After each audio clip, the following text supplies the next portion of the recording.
Welcome to Burlap Teachers. Enjoy the video.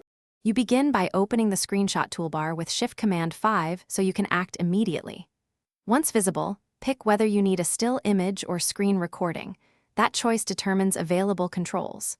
Make sure to set options, choose a save location, enable microphone if you'll record narration, and pick a timer if you need hands-free setup. These steps let you control output and workflow before capture so you avoid redoing footage. Now select the capture area or a specific window and get ready to record or capture. Once you've chosen capture type, click record or capture to start. Recordings show a stop button in the menu bar when active.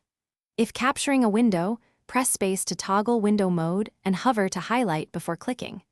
Make sure you've enabled the correct microphone in options if you need audio, and toggle show mouse clicks for tutorials.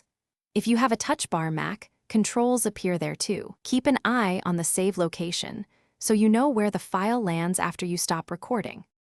After stopping capture, locate the file in your designated folder and quick look to verify content and audio.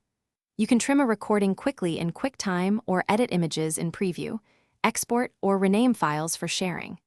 Make sure to save a copy before heavy edits.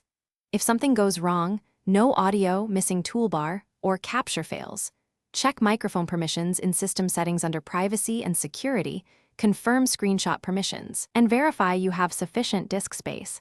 These fixes resolve most issues. Thanks for watching. Consider subscribing if this video helped you.